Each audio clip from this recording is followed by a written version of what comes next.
Tonight, House Speaker Andy Daniels suspends the House and storms off after a fracas amongst MPs. Honourable members, I'm out of this House for the time being. This House stands in suspense. Public reaction and government explanation of the cordoning off of Parliament. And demonstrators make their presence felt outside Parliament following the demolition of the old Royal Jail. The details of these stories and more are coming up. This is the Hot 7 Nightly News with Lovelace and Amy Joseph. Good night. It is Tuesday, the 26th of May, 2020. Welcome to the Hot 7 TV Nightly News. We're on Flow Channel 117. The broadcast is also being simulcast on Kiss FM, on our Caribbean Hot FM mobile app, and on our Caribbean Hot TV Facebook page. I'm Lovely St. Amy Joseph. Thank you for joining us. Speaker of the House Andy Daniels suspended the House prematurely and stormed off on Tuesday as chaos broke out. Opposition MPs were on edge, at first outraged that the Speaker allowed the Prime Minister to commence wrapping up when MP Dr. Ernest Hilaire was still desirous of making a contribution. Then there was the use of the word boy, which sent the opposition leader over the edge, followed closely by the Speaker himself. When parliamentarians refused to yield inside the House of Assembly on Tuesday, Speaker of the House Andy Daniels suspended the proceedings prematurely and stormed off. What preceded that action were tense exchanges between parliamentarians on both sides. The straw that broke the camel's back, as they say, was the use of the word boy by a parliamentarian on the government side. Leader of the opposition and Member of Parliament for Castries East, Philip J. Pierre, took offense to the word and made an outburst. Attempts on the part of the Speaker to establish order after that were futile.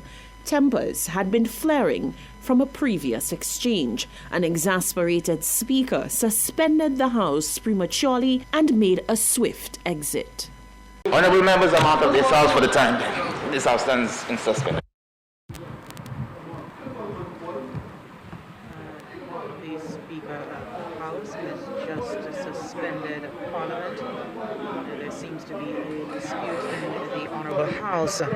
We do stand suspended and we are on standby for any further word from the Speaker of the House at this time. The sitting of the House scheduled for today, Tuesday, May 26th, 2020, has just been suspended at 1:18, not for lunch. As indicated, the tension in the atmosphere during Parliament was already palpable prior to the Speaker's walkout. There were claims of suppression of the opposition after the Prime Minister was given the floor as MP Dr. Ernest Hilaire tried to make a contribution. Mr. Speaker, the extension of the state of emergency is a critical piece of legislation in this House. A critical piece of legislation. I was not outside and I rushed in to try to reach there. I allowed this Honourable, the Sergeant of Arms to remove. I intended to speak. This piece of legislation, this motion is too critical to allow a situation where members on the other side who represent people of St. Lucia and their constituencies to be denied to speak. The government should have nothing to fear, Mr. Speaker. Dr. Hilaire urged Speaker Andy Daniels to reconsider his decision to let the Prime Minister have the floor. The Speaker maintained that he had acted according to procedure and that Prime Minister Alan Chastanet and not Dr. Ernest Hilaire had his mic on. Whether or not the Prime Minister's finger was on the button, I will not call on the Prime Minister until I made sure that the Sergeant of Arms stood away from the member from Dennery North for me to make sure that there was no one on that side intending to speak. Whether you intend to speak is not reflected by me simply looking at you. It is reflected by you turning on your light. And so the Speaker gave the Prime Minister the go-ahead to speak. The opposition found it shameful. Honourable members, Honourable Prime Minister, you may continue. And so the parliamentary session broke in uncertainty. There was swift reaction from members of the public on social media. Many lamented what they say is the continued dishonorable behavior of parliamentarians inside the House of Assembly. Members of the St. Lucia National Trust congregated outside of Parliament ahead of the commencement of the sitting on Tuesday. The chairperson of the St. Lucia National Trust, Alison King, disclosed that trust members had gathered to demonstrate against the demolition of the Royal Jail, amongst other concerns.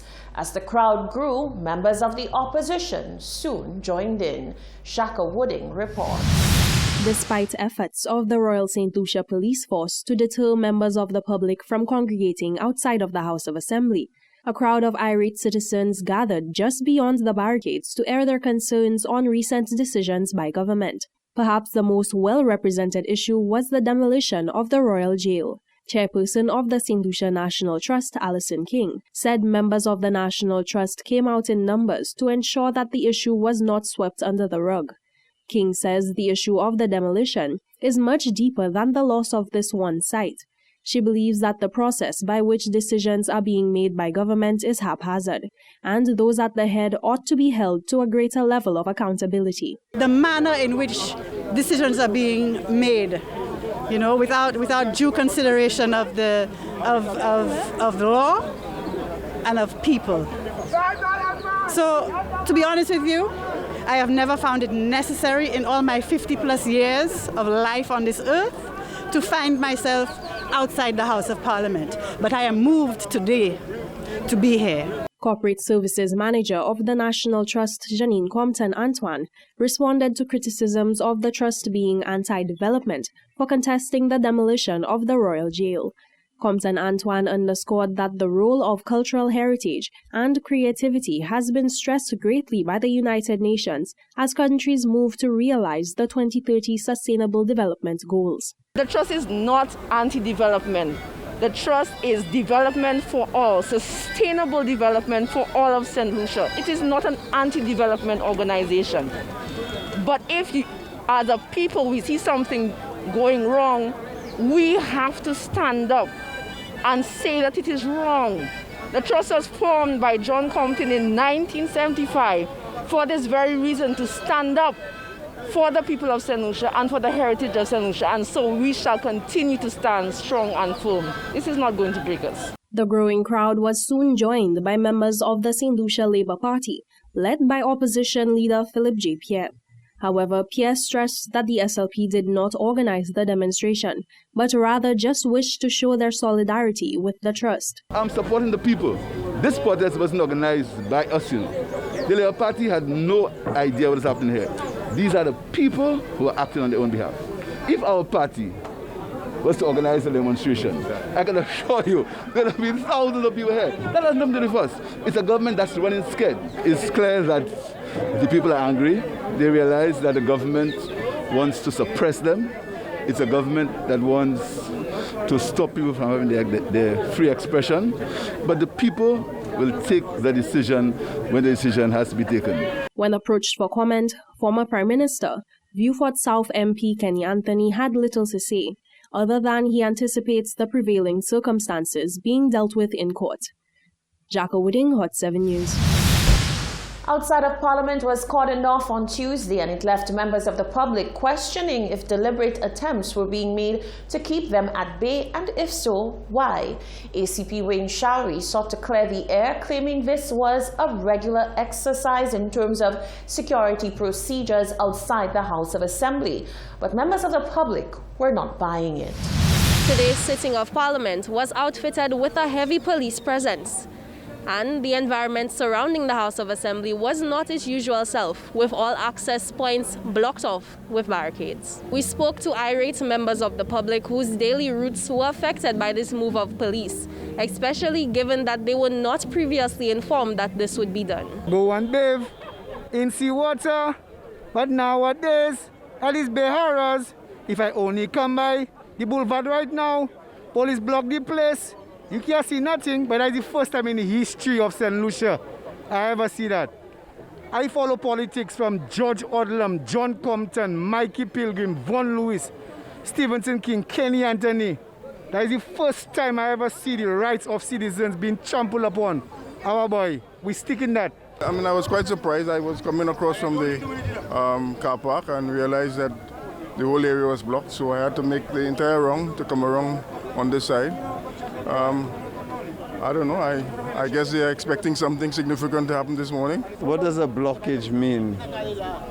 It's trying to keep the people away from the House of Parliament and from the discourse, and that's what's going on in this country. Keep us away from the discourse, rule by decree.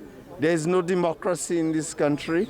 Democracy doesn't begin with the ballot box, nor end with the ballot box. It's a continual discourse with the people. You cannot rule by decree, and when you make laws and you break them yourselves, what you going to tell the guys on the block and in the ghetto to enforce the law? You ask them to obey the law in the ghettos, and you are the chief breaking the law of the land. And you want to cordon off so that people won't protest or that to protect yourself. You know, in my mind, the writing is on the wall. That's my usual route. I go across to the Cicero bus stand, but today I found it all blocked up. So my first impressions were maybe a bomb scare. So I like to be factual. I inquired from the officer there, and he said I think they blocked there because of Parliament. It's something new for me that all is blocked, but I'm not privy to the information the police has, and I have confidence that the police know their stuff, they know what they're about. So the fact that they blocked there, it probably for some good reason, which I'm not privy to at this time. Since when? That's all I have to say about that. Since when? The same people that have to be voting, that's the same people you're afraid of. Since when we just get them kind of blockade? When approached for comment, ACP of the Royal St. Lucia Police Force, Wayne Shalry, claimed this was a normal security procedure for the Royal St. Lucia Police Force to enforce outside the House of Assembly. We normally cordon off. The cordon this time may be a wider area.